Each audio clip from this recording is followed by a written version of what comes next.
بہت کم لوگ جانتے ہیں کہ مغلیہ کھانوں کی تاریخ کا آغاز مغل بادشاہ جلال الدین محمد اکبر کے دور سے ہوا۔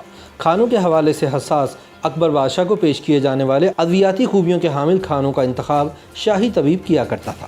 قوت باہ میں اضافے کے لیے بادشاہ کو پیش کرنے سے قبل بریانی کے چاول کا ہر دانہ چاندی کے ورق سے لپیٹا جاتا تھا۔ سن 1526 میں مرزا ظہیر الدین بابر نے برصغیر میں پہلی مغلیہ سلطنت کی بنیاد رکھی، جہاں سے مغل امپائر کا آغاز ہوا اور مغلوں کی تقریباً 19 نسلوں نے 1857 تک برصغیر پر حکومت کی۔ تاہم 19 نسلوں میں جو عروج تیسرے مغل بادشاہ جلال الدین محمد اکبر نے سن 1605 میں اپنی وفات تک دیکھا، وہ کسی اور کو نصیب نہ ہوا۔ مغلوں کا انداز حکومت شروع سے ہی نرالا تھا۔ یہ بات سبھی جانتے ہیں کہ شاہ جہاں کو آرکیٹیکچر سے بہت پیار تھا۔ آج ساری دنیا اس کا بنوایا ہوا تاج محل دیکھنے آتی ہے۔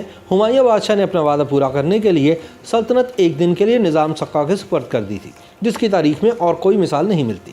اسی طرح جہانگیر نے اپنی ایک کنیز انارکلی کی خاطر اپنے باپ سے جنگ لڑی، لیکن نرالے پن میں ان بادشاہوں میں سے کوئی بھی جلال الدین محمد اکبر کو چھو کر بھی نہیں گزر سکا۔ دنیا بھر میں مقبول مغلیہ کھانوں کی تاریخ کا آغاز جلال الدین اکبر کے دور سے ہوا، جس کا کچن بھی سب سے نرالا تھا۔ اس کے کچن میں ایک ہیڈ شیف، ایک خزانچی، ایک سٹور کیپر، کلرک، کھانا چکھنے والے اور ہیڈ شیف کے ماتحت 400 سے زیادہ باورچی ہوتے تھے، جن کا تعلق انڈیا، ایران، مصر، یورپ، عرب اور دنیا کے کئی دیگر خطوں سے تھا، اور ان کی ذمہ داری طرح طرح کے پکوان تیار کرنا تھی۔ کہتے ہیں کہ اکبر کا کھانا خواجہ سرا کھانے کی ٹیبل تک لے کر آتے تھے، جن کی قیادت کچن کے شاہی افسران کرتے تھے۔ بادشاہ کے کھانے کا انتخاب شاہی طبیب کی ذمہ داری تھی، جو کھانوں میں ایسے اجزاء کو شامل کرتا تھا جن میں ادویاتی خوبیاں شامل ہوں۔ بادشاہ کے لیے بنی بریانی کے چاول کے ہر دانے کو چاندی کے ورق سے لپیٹا جاتا تھا، تاکہ کھانا ہاضمے کو بہتر بنائے اور بادشاہ سلامت کی باغ کی قوت میں اضافہ کرے۔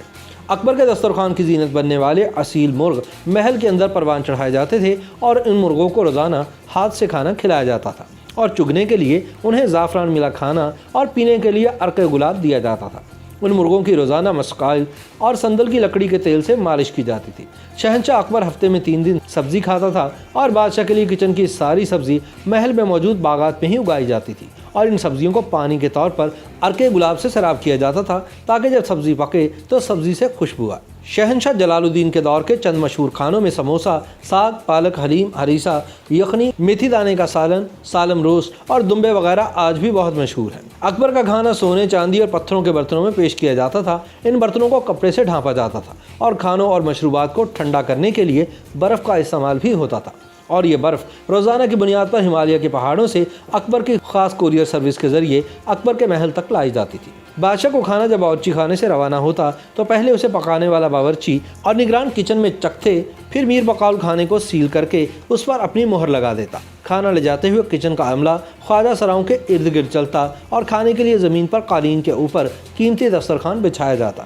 جب کھانا بادشاہ کے سامنے پیش کیا جاتا تو اکبر سے پہلے میر بقول کھانے کی سیل کھولتا اور اسے ایک دفعہ پھر چکھتا، کیونکہ جلال الدین کو خوف تھا کہ اسے زہر دے کر مارا جا سکتا ہے۔ اس خوف کی وجہ اس کے دادا ظہیر الدین محمد بابر تھے، جنہیں زہر دینے کی کوشش کی گئی تھی، جس کے بعد مرزا بابر نے اپنی سیکیورٹی کے لیے سخت ترین اقدامات کیے تھے، جنہیں اکبر کے دور میں بھی فالو کیا جاتا تھا۔ YouTube پر گوگلی نیوز دیکھنے کے لیے youtube.com کی سرچ بار میں googly news T V type کریں۔ گوگلی نیوز کے پیج پر سرخ رنگ کے سبسکرپشن والے بٹن پر کلک کرنا نہ بھولیے۔ YouTube پیج پر اپلوڈ ہونے والی ویڈیوز سے باخبر رہنے کے لیے بیل آئیکن پر کلک کیجیے۔ آپ کو ہر نئی ویڈیو کے بارے میں نوٹیفیکیشن موصول ہو جائے گا۔